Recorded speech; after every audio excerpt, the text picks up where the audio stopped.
This is The Allusionist, in which I, Helen Zaltzman, regret trying to assemble language without looking at the instructions.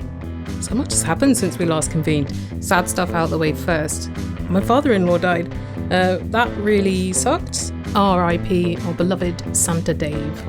In happier news, the Allusionist live tour of the UK starts very, very soon. So come to see our joyous new show, Souvenirs, stories never heard before on the podcast. Keywords include Legally Blonde, Frenemies, Fonts, The Doomsday Book, and donkeys. Can you construct the show from these terms? Come along to find out. Dates and links to tickets are listed at theallusionist.org/events. Also coming up very soon is the 200th episode of the podcast. Do you want to be in it? I would love for you to be. Here's what I have in mind. A quiz episode, like our annual quizzes, but this time you will pose the questions. They can be multiple choice. They can be a format of your own devising. They just need to be about language. You can send them in voice form, or you can write them if you want me to read them. And you have until the 6th of September 2024 to deliver them. Go to theallusionist.org/quiz to do that. I'm excited to see what you come up with, and I wonder what I will score. This episode is all about queer slang in Arabic dialects. So, content note, there are references to sex, and we do discuss some slurs and derogatory language. On with the show.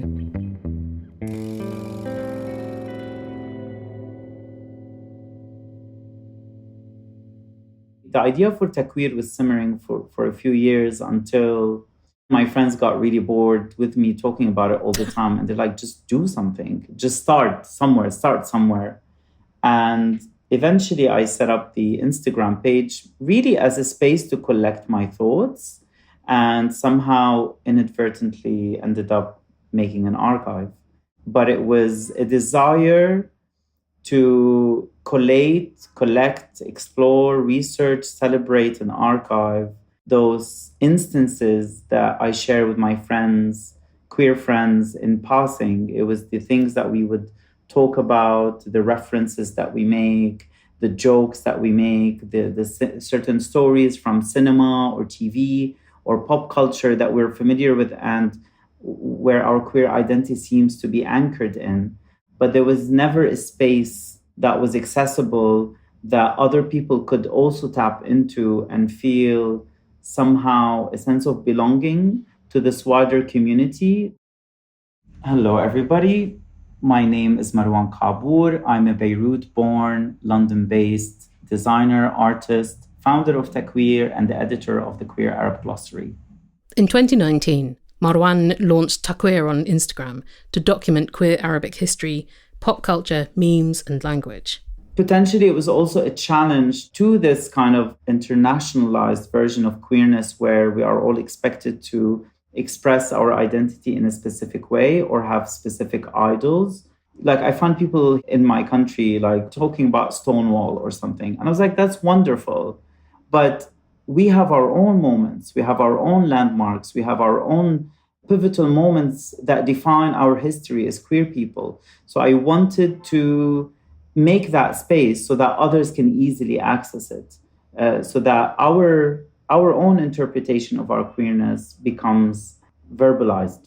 And 5 years after launching Takweer, Marwan's linguistic collecting has become a book, the Queer Arab Glossary, which contains more than 300 terms with English translations and some etymology and usage history. And there are also essays by queer Arab artists, academics, activists and writers, adding personal context to the language use. The book kind of was born out of a personal curiosity and fascination with queer slang in the Arabic language. Arabic exists in two main iterations.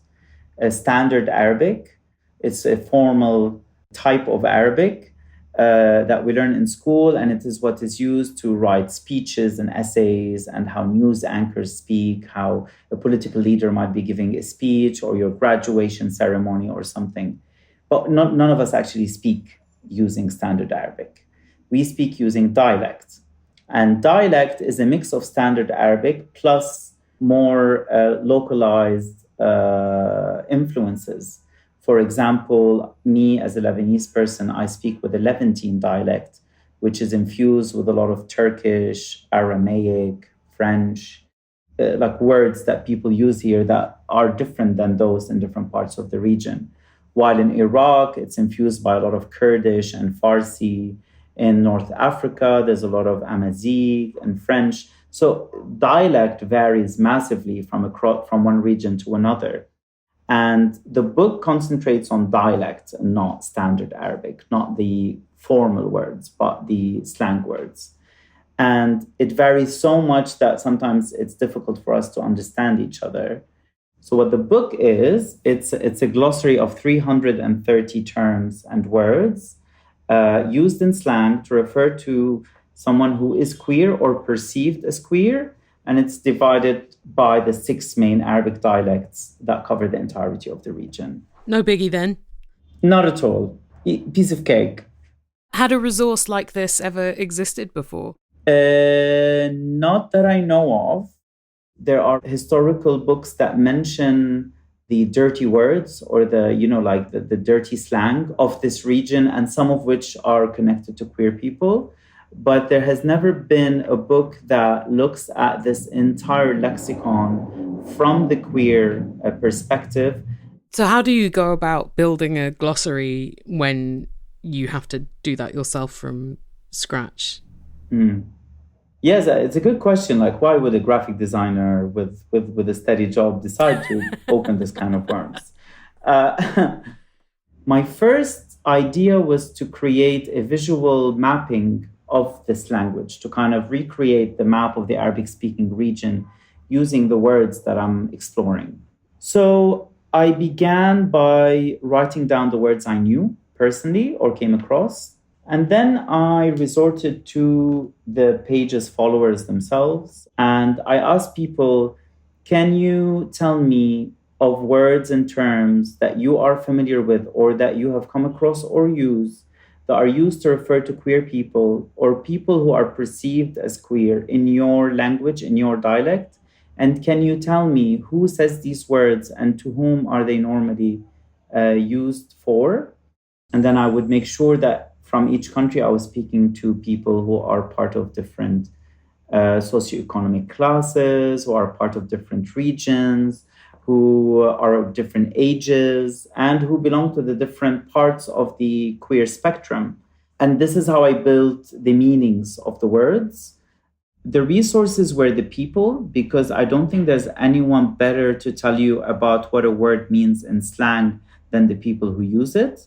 But my resources ranged from conversations on Instagram to like the Arab version of the Urban Dictionary called Mu'jam, to quite honestly, I ended up on some porn websites quite a few times because a lot of these words are used in like a sexual context and I needed to know what they refer to.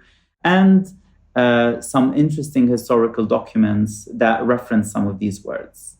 Marwan worked for 4 years on the glossary, initially translating everything himself. Later, he worked with the translator Sunila Mubai, who helped add more linguistic and historical and sociopolitical information to the definitions. It's not necessarily exclusively a historical research. I call it like a snapshot of the linguistic landscape around queerness today. But by researching the words, by trying to find the roots of some of the words, I realized how far back some of them reach. One of the most commonly used words to describe an effeminate man or a gay person in a derogatory way is a word that has existed as long as the Arabic language has. Mukhannath, for example. There's a word in the Gulf dialect section, specifically in Kuwait, if I'm not mistaken, called Saf'oon. And it's a word to endearingly describe someone who's a bit soft, who is a bit femme. And out of the process of the book, we found out that the word is a descendant of a word from like the Abbasid era of people whose job was to, for the purposes of entertainment, slap others in the royal courts. They would slap. So that's their job. It was like kind of a BDSM entertainment thing. And the word has survived and moved and transitioned in a way that now it refers to a queer person. I also thought it was really illuminating to see how different regions had been colonized, how that then presented itself in the language. When researching for this book, I discovered so much of the sociopolitical, cultural, linguistic, and historical layers that make up the word. And by doing that, you understand a lot more about the region. So the thing about this book, okay, it's called the Queer Arab Glossary. So you'd think if you're not queer and or Arab, you might not relate to it. The surprise is when you read the glossary and the essays, it really teaches you about the history of the region, because language holds in it all of the layers today in the present tense of all of the historical layers that have passed into this region. Meaning, we look at a word like Butana in Libya, which is basically an Arabized version of puttana, the Italian word. The Italian word for sex worker. And so on, like a lot of French words in North Africa, a lot of Italian words in Egypt and Libya, a lot of French words in the Levant region, obviously, and so on. Or we look at Tubji in Lebanese dialect, and it's a Turkish Ottoman word that has become out of use in Turkey, but is still in use in Lebanon, who was under the Ottoman Empire. And we still use this word to refer to a gay man in a derogatory way or to an effeminate person. Tubji is made out of two parts, the suffix ji and the first part, which is top. In Levantine dialect, the words with ending with chi are very common. So for example, my mom, if she wants to go to the grocer, she would say, I'm going to the khudarji. Khudra is vegetables. Ji, khudarji means the grocer, the person who works with vegetables. Niswanji, niswan is women, and we add the suffix ji, it becomes womanizer. The person who not works with women, but like is dealing with women. So topji, top, T-O-P, is an old Turkish word that means cannon, the ball and cannon. And at a certain point in Ottoman Turkey, top was also a slang word for gay. So topji, or in Turkish topçe, became to refer to the person who is doing the gay. So like a gay person. Just so weird, this whole cannonballs thing. I know. I was like, is it about the cannon being a phallus or about the ball going into some kind of tunnel? It was all very interesting. That's how etymology gets us. I know. By doing some weird stuff. Yeah, totally. It's a mostly derogatory term, but it can be used in an endearing way amongst members of the same community. Of course, it's a great offense if someone says that to me randomly on the street, like screams that to me. But I would absolutely tell my gay friend, Tubji, in an endearing way. So it's all about context.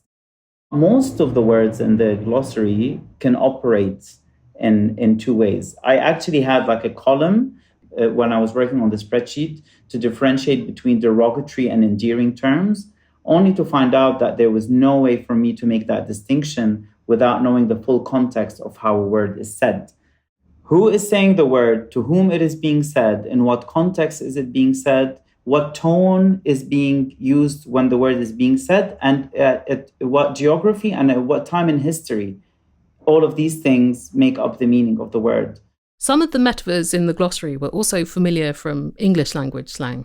I mean, this is not surprising. Modes of transport, lots of modes of transport, to reference someone who is very promiscuous. The town bicycle, essentially, but more colloquial variations of it. School bus was one pejorative term for a promiscuous bottom. Also, quite an old linguistic theme were terms for sex between women being related to rubbing. For instance, in English, tribade or tribady was a 16th century term for a woman who had sex with women, from the ancient Greek tribein, to rub. And that trope appears in the Queer Arab Glossary too. Yeah, there's a lot of the words pertaining to queer women are like a cliche kind of the one that rubs, the one that licks, But at least some of the terms in the Queer Arab Glossary take a more creative metaphorical approach to the theme. Korshala or Kordasha from Tunisia and Morocco has to do with specifically with this tool that is used to turn wool into balls of yarn. So yes, it is about rubbing and it is about things that are coming in contact and friction with each other. Other interesting things I noticed were the metaphor of worms. It's one of the main metaphors that is common across all of the sections. So words along the lines of he has a worm up his butt, he has worms, he's wormy, the one with the worms. I know.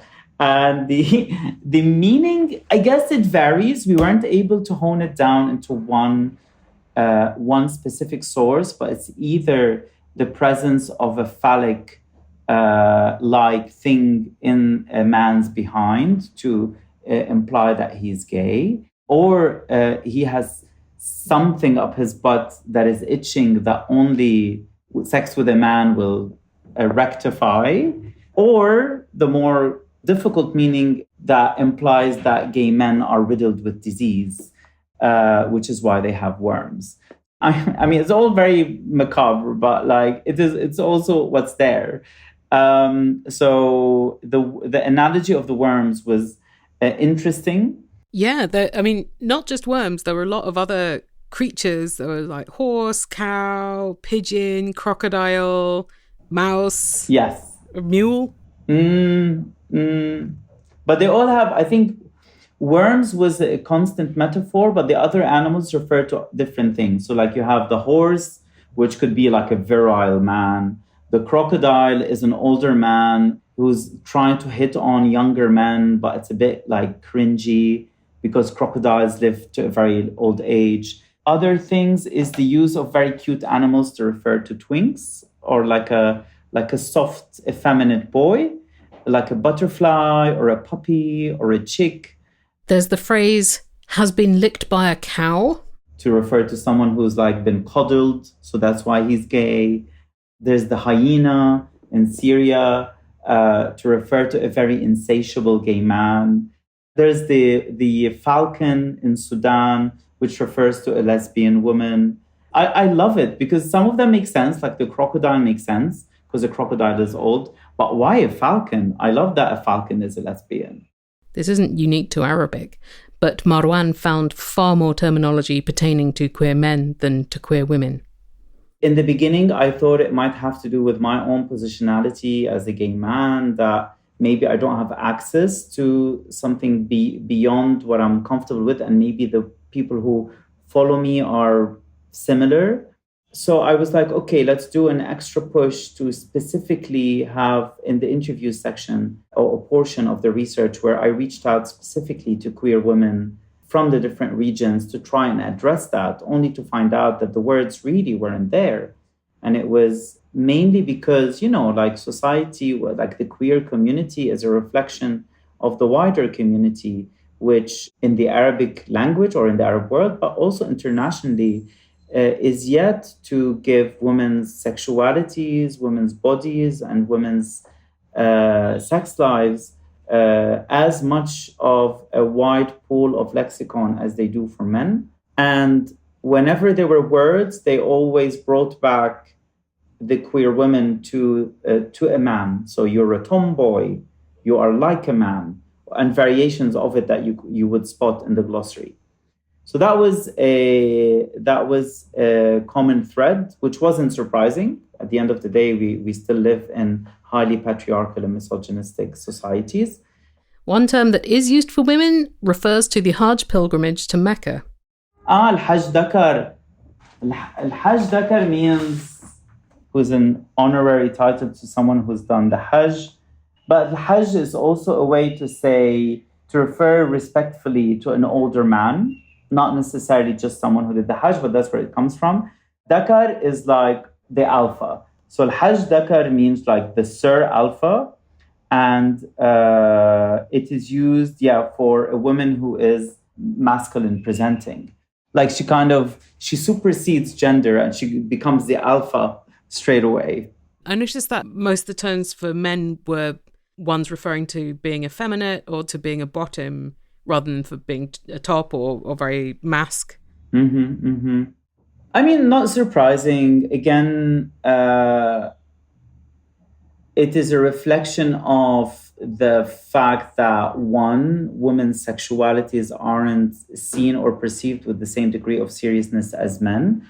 So, like, if a woman chooses not to engage in heteronormative behavior, she is automatically like the man. And in the same misogynistic sentiment, a man who engages in non-normative sexual activity, he is deemed like a woman. These two observations come from the same fault that is embedded in misogyny. Again, definitely not unique to Arabic, that there was also a paucity of gender-free and gender-non-specific terms. The existing tools don't work because even our plurals are gendered. And when you want to describe a group of people who are of mixed genders, you default back to the masculine, which I guess is the similar way how French language works as well. Yeah, Italian. Different groups across the region are making different efforts to try and make that happen or to try to innovate new language. It doesn't seem to be possible with the existing linguistic tools. So I think they're trying, but it's still in a period of exploration. We haven't reached a solution just yet. I mean, nor has English really, because people love to get pissed off about it. I know. In all honesty, I think it would help us a lot if we view this period as a period of transition and exploration, where we are trying to push the boundaries of language to better accommodate specific things. We aren't there yet, and it's still in flux. One recurring motif in the glossary is cultural references. For example, one phrase used in Libya to mean gay men or emasculated men is listens to K-pop. Oh, yeah. That's, I would say, potentially one of the last to be added. I mean, obviously, it's a very current reference. And listens to K-pop is connected to a grouping of words that has to do with Western culture. So there's Awlad Mickey in Sudan, which means the children of Mickey Mouse. There's Yisma' bil K-pop, which means listens to K-pop. And it's out of this idea that, and it doesn't apply exclusively to gay people, but people who present themselves who are into Western culture. Because the implication, which is completely wrong, is that queerness somehow is a Western import. So if you're presenting yourself as someone who is into Mickey Mouse, who is like the symbol of Western civilization or American civilization, or K-pop, which is this international phenomena, you must be gay. Like, because this has nothing to do with us. You've imported this from others. With some of the cultural references, Marwan had to provide quite a lot of context and explanation, like the number 106. That was a weird one for me, because in the beginning, with the submissions page, a lot of Algerians were like, 106, this is what we say. And I was like, what? And then I kept kind of digging to try and understand where it's coming from. And basically, there was a TV show in Algeria from the 70s, like a show based on a detective trying to like solve crimes. And apparently in one scene, I think they're in a hospital, the detective, and he has his like assistant. And the assistant was dressed as a nurse to try and infiltrate the hospital. And at some point, the detective tells the nurse, who is dressed as a woman, to walk in a more feminine way so that people believe that he's an actual woman. And he starts walking in a more feminine, supposedly feminine way. And then when they reach the room, he just starts screaming in a very like an exaggerated way, the room number, which was 106. So he's like, Miya Sitta, which is like a local way of saying 106. And suddenly 106, Miya Sitta, in Algerian, became a way to say gay, because it was that character from that TV show who did it that way. There were quite a lot of food ones as well, like yeah. little grape, the half and half coffee, Nus. white bean. Lubia. Lubia is a very interesting... Actually, so these are all Moroccan words, the ones that you mentioned, which makes me think there's a connection between food and the way people are being described. So lubia, which means beans or white beans, is actually a very more contemporary word used amongst queer people to refer to themselves as a word of community. And the source of the meaning is unknown, but it is so commonly used and it's loved. It's a sweet word. While little grape is more like a cute little boy, little grape. What was the third? Nus, which is the way in the Moroccan region they refer to like half cream, half coffee kind of thing. And it refers to someone who is neither this nor that. So maybe someone who is gender ambiguous. There's also grill rack for a versatile gay man who will flip over during sex. More food terms include can, meaning someone who opens up like a can. That one's derogatory, as is candy for a man considered soft and sweet, as in effeminate. I thought he's fried was very evocative. That one was very weird for me. It was like, I was like, what do you mean he's fried? Yuckly. Okay, this is Tunisian. A lot of Tunisian cuisine has to do with fried food. So the idea of frying is very much part of people's consciousness. So yuckly means he fries or he is being fried. And here the idea is that a gay man is getting fried in oil, which is a metaphor for penises. So him frying is because he's swimming in a sea of cock. There's different versions. There's the version yuckly, which just means he's getting fried.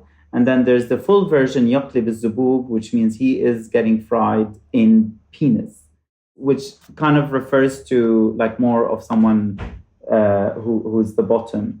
But then there's also a variation that claims that because you have to flip him around while he's frying, that it might refer to a versatile gay man who flips over during sex.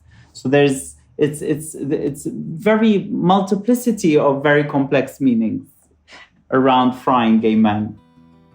As a designer, what got you into gathering language?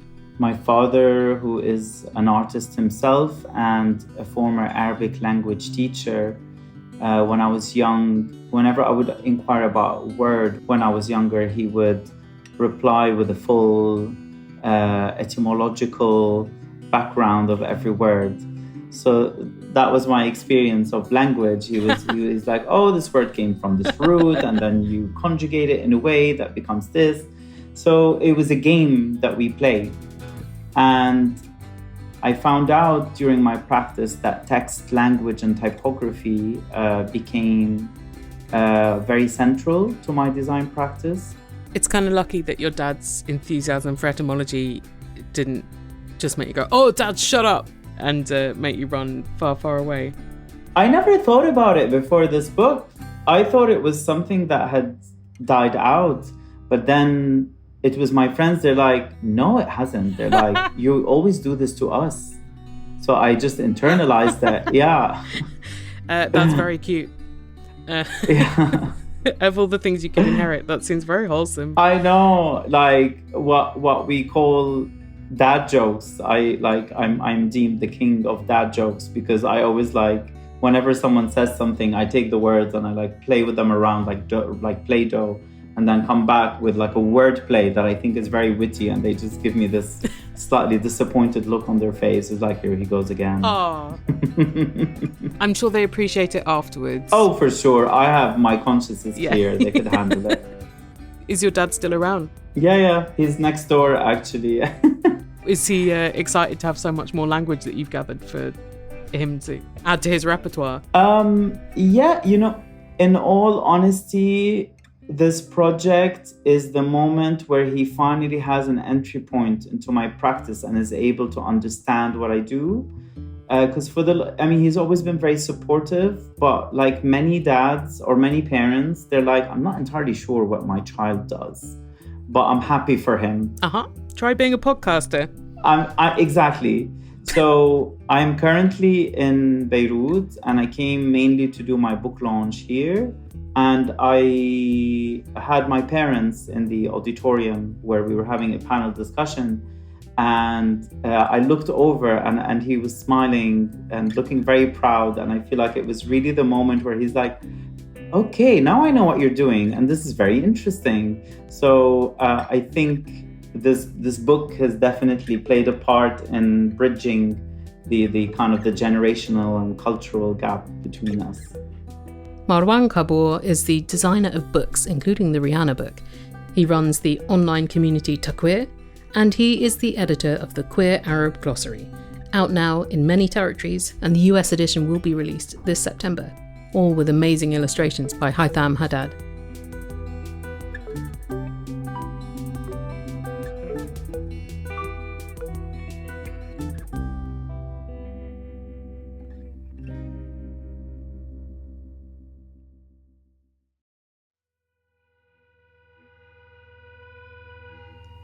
I like to keep up with the news from the Allusionists because they do a lot of cool stuff.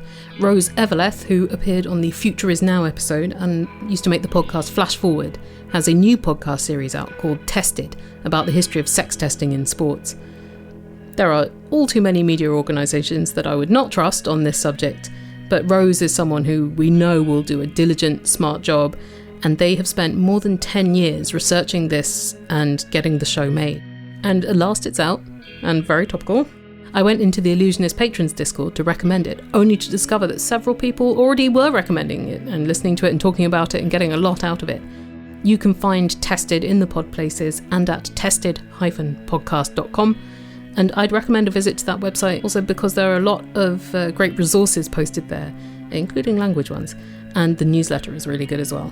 So check all of that out at tested-podcast.com.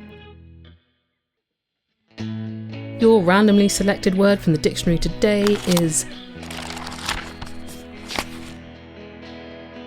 detritivore, noun, zoology, an animal which feeds on dead organic matter, especially plant detritus. Try using detritivore in an email today. This episode was produced by me, Helen Zaltzman. The music is by Martin Austwick of palebirdmusic.com. Our ad partner is Multitude. If you want to advertise on this show and hear me come up with an original ad for your product every time, no skips, contact Multitude at multitude.productions/ads. And don't forget about all those things I mentioned at the start of the episode. Get tickets for the upcoming UK tour of the new live show Souvenirs, and submit your quiz questions for episode 200. And as ever, you can hear or read every episode, get links to the guests and their work and more information about the topics they're talking about, and you can see the full dictionary entries for the randomly selected words, and you can donate to become a member of the Allusiverse, all at the show's forever home, theallusionist.org.